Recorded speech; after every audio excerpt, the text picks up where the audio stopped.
So Mzalendo has released an entry of the Hansard in a nutshell, like a general scope of it. It captures the number of times the Member of Parliament has participated on the floor, the bills that they have fronted, their voting in terms of the very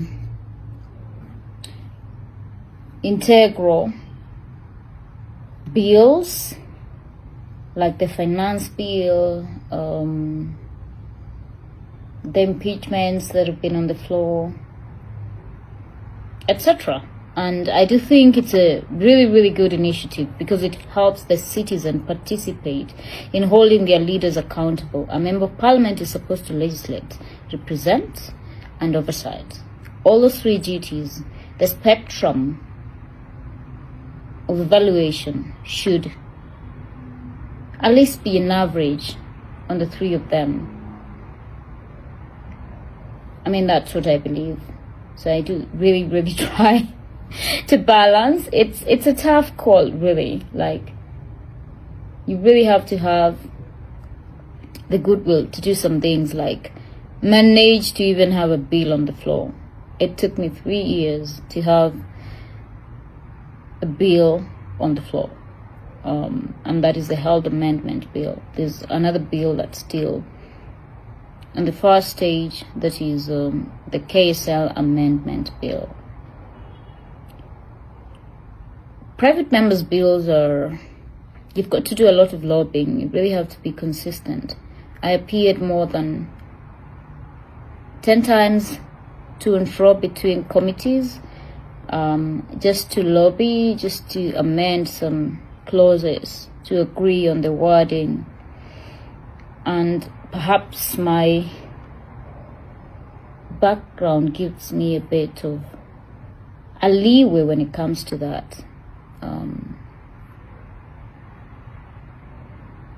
And a bit of support and push. But there's a lot that goes behind the scenes when it comes to fronting a bill on the floor.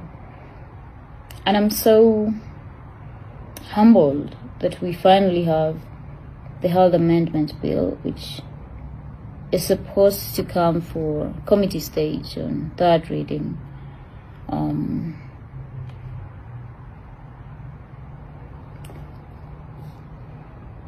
Hopefully before the end of this month. And I've spoken passionately about that bill because I've done pro bono work prior to me getting elected in regard to families whose kin had been detained in mob facilities.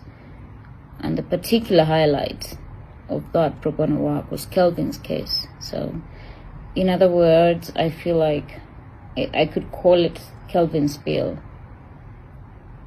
And I had to be on the call with his mom every single day. So every courtroom mentioned updating her that we didn't have a way forward and she'd be on the other end of the line just crying. And it gutted me to pieces because it's a very emotional story. I don't like talking about it because it gets me sad. So you really have to have that goodwill to really serve in a very particular way.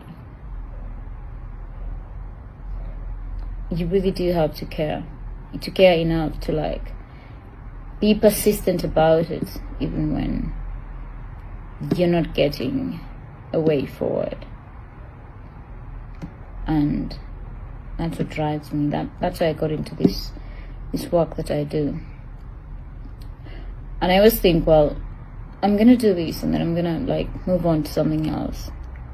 Because the day I feel that I have lost the spark to work for the people, the need to represent them with authenticity and a bit of balance, this politics is a very tough terrain. There's so much that goes around, so much that happens behind the scenes.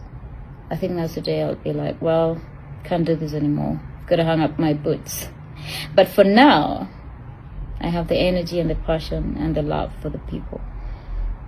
And I wish I could do more, but I can only do as much as I can, or I'm able to.